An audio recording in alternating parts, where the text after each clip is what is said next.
Mula sa mga gawa ng mga apostol.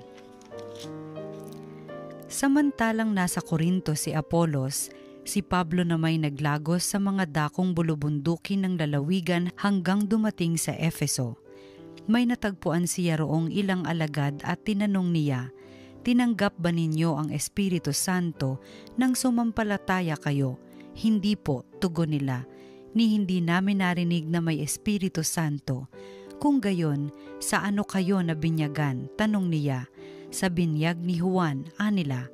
Sinabi ni Pablo, "Ang binyag ni Juan ay tanda ng pagsisisi." Sinabi niya sa mga Israelita na dapat silang sumampalataya sa darating na kasunod niya, sa makatwid bagay kay Jesus. Nang marinig nila ito, sila'y nagpabinyag sa pangalan ng Panginoong Jesus. Ipinatong ni Pablo ang kanyang kamay sa kanila. Bumaba sa kanila ang Espiritu Santo at sila'y nagsalita ng iba't ibang wika at nagpahayag ng salita ng Diyos. Sila'y humigit kumulang sa 12 lalaki.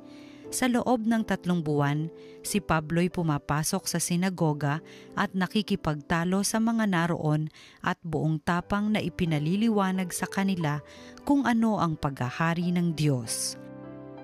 Ang salita ng Diyos.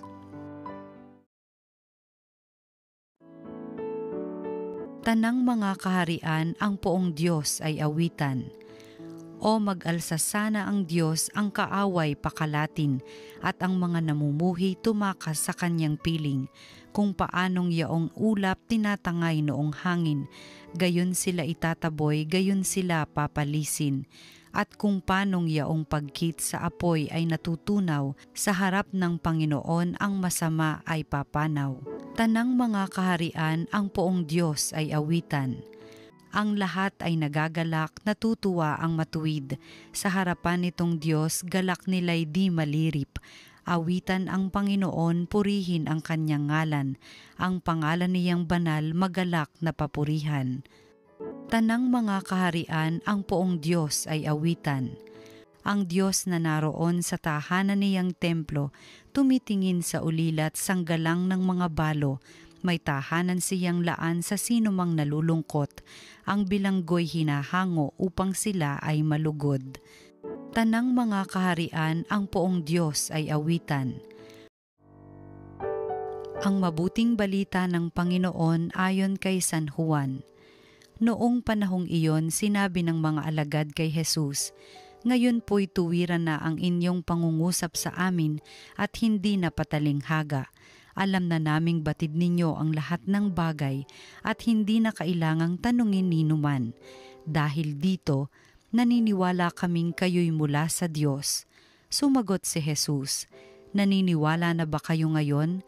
Darating ang oras at ngayon na nga, na magkakawatak-watak kayo, magkakanya-kanyang lakad kayo at iiwan ninyo ako. Gayon may hindi ako nag-iisa sapagkat kasama ko ang Ama. Sinabi ko ito sa inyo upang kayo'y magkaroon ng kapayapaan sa pakikipag-isa sa akin. Mayroon kayong kapighatian dito sa sanlibutan, ngunit laksan ninyo ang inyong loob, na pagtagumpayan ko na ang sanlibutan." Ang mabuting balita ng Panginoon. Pinupuri ka namin, Panginoong Hesukristo. Mga kapanalig, narinig po natin ang mabuting balita para sa Lunes na ito ng ika-7 linggo sa muling pagkabuhay ng Panginoon. At ipinagdiwang po natin kahapon ang pag-akyat sa langit ng ating Panginoon, ang dakilang pag-akyat sa langit. At alam po natin na nung siya'y umakyat sa langit ay magmula noon ay tila ba halos hindi na nila makita ang Panginoon, hindi na nila siya nahahawakan, hindi na nila siya napakikinggan. Kaya nga't mahalaga na ang mga bagay na iniwan ng Panginoon sa kanila, mga bagay katuruan na iniwan din po sa atin, ay ating nauunawaan, naiintindihan. Kaya nga po sa Ebanghelyo, alam natin na matalinhaga at talaga ang mga pangungusap ng Panginoon. Hindi po ba? No? Meron siyang mga talinhaga, mga kwento, may mga pagtuturo siya na alam nating malalim, no? At malawak ang kahulugan. Kaya nga po ang Ebanghelyo, sabi nila, ay hindi naluluma. Yun po ang sikreto ng ating Panginoon, na ito'y dahil malalim at matalinhaga ang mga katuruan ng Panginoon, ay hindi naluluma sa bawat linggo o sa bawat pagkakataon na tayo'y nagbabasa ng Biblia, nakikinig sa mga salita ng Diyos. There is always something new para sa atin, no? Minsan nga po itong mga disipulo, sabi nila, sa wakas tuwiran na ang inyong pangungusap. Nauunawaan na namin kayo. Hindi na kami magtatanong sa inyo, no? Kayo nga po talaga ang anak ng Diyos, no? Nagdudunong-dunungan. Akala nila ay nabuksan na sa kanila lahat ng sikretong aral ng Panginoon. Pero hindi po, no? Siguro napatawa lang ang ating Panginoon. Sabi niya, talaga, ganon. Dahil sabi niya, darating ang araw, magkakawatak-watak kayo. Kinikita-kita na ng Panginoon na darating ang panahon na magkakawatak-watak ang mga at dahil doon, mawawalan sila ng pananalig. Ganun din po ang nangyayari sa ating mga pamayanan, sa ating sambayanang Kristiyano, sa ating mga parokya. Kapag tayo po ay nagkakanya-kanya, tayo ay nagkakawatak-watak, humihina po ang ating pananampalataya sa Panginoon. Kaya nga po, iiwasan po natin na tayo nagkakawatak-watak. At alam naman po natin na nangyari yan sa mga unang alagad ng Panginoon, na sa kanilang takot at dahil hindi pa nila lubusang nauunawaan talaga ang pinaparating na turo at aral sa kanila ni Jesus, ay mawawalan sila ng loob. Matatakot sila at sila ay magkakanya-kanya ng takbo mula sa Panginoon. So, kinikita-kita na ng Panginoon. Sana po hindi po mangyari sa ating sariling pamumuhay Kristiyano na kapag tayo ay sinusubok ng buhay, na tayo ay may mga pinagdaraanang mabibigat na problema, na ang una nating gagawin ay tumakbo mula sa Panginoon. Hindi nga po, baliktad. Dapat nga mas lalo tayong tumakbo sa Panginoon, mas lalo tayong lalapit sa Kanya dahil siya rin po ang tunay na magbibigay ng lakas loob sa atin. Ngayon, dito sa Ebanghelyo, sinabi rin ng Panginoon na sinasabi ko to sa inyo na kayo'y magkaroon upang kayo'y magkaroon ng kapayapaan sa pakikipag-isa sa akin. Kaya yun po ang sikreto doon, na dapat lagi tayong kaisa kay Kristo at kaisa ni Kristo, na hindi po tayo hihiwalay sa Kanya.